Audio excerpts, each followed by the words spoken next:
நிச்சயமா வந்து பார்த்தீங்க அப்படின்னா வந்து பொய் சொல்றதுல பிஹெச்டி முடிச்சிருப்பாங்க போல இந்த பாக்கியம் அப்படிங்கிறவங்க. இவங்க பண்ற காரியங்கள், இவங்க சொல்ற வார்த்தைகள் இது எல்லாத்தையும் நம்புறதுக்கு இந்த குடும்பத்தில எல்லாருமே ரெடியா இருக்காங்கன்னு நெனச்சா தான் அந்த ஒரு லூசு குடும்பம் மாரி தெரியுது பாண்டியன் ஸ்டோர்ஸ் குடும்பத்த பார்க்கறதுக்கு.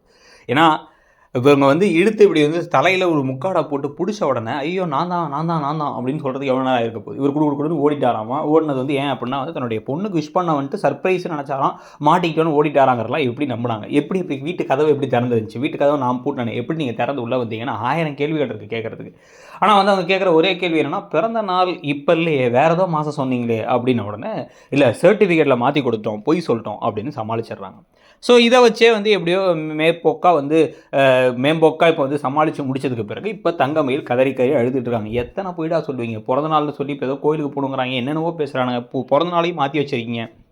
அப்படின்னா வேற என்ன பண்றது?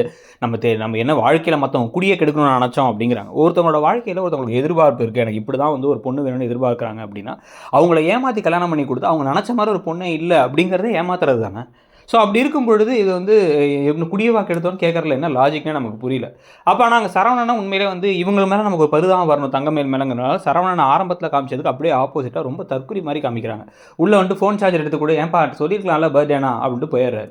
உடனே இப்படி ஒரு ஆளுக்காகவா நான் வந்து பொய் சொல்லி கல்யாணம் பண்ணேன்னு இவங்க தனியா புலம்பிட்டு இருக்காங்க தங்கமயில். இது ஒரு பக்கம் நடக்குது.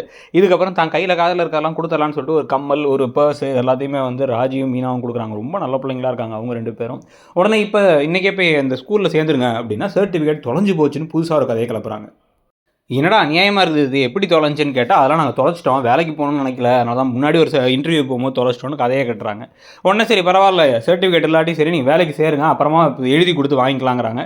இதில நீ இந்த பிரச்சனை வரதுக்கு முன்னாடி நீ வேலைய எப்படியாவது விட்டுட்டு வந்துரு. அதுக்கு ஏதாச்சும் ஒரு ஏற்பாடு பண்ணு நீ அப்படின்னு அவங்க அம்மா தனியா இப்ப தங்கமயில்ட்ட சொல்றாங்க. இத்தன பொய்கள சொல்லி ஒரு கல்யாணம்னு நெனச்சாலே நமக்கு ஒரு மாரி கடுப்பா இருக்கு. இதில அவங்க மேல பரிதாபம் வரணுங்கிறதுக்காக கதைய கொண்டு போறதுன்னு நெனச்சா, சிரிக்கிறதால தான் தெரியலங்கிற மாரி தான் கதை போகுது. நீங்க என்ன நெனைக்கிறீங்க? தங்கமயில் மேல பரிதாபம் வருதா வரலையாங்கிறத சொல்லுங்க.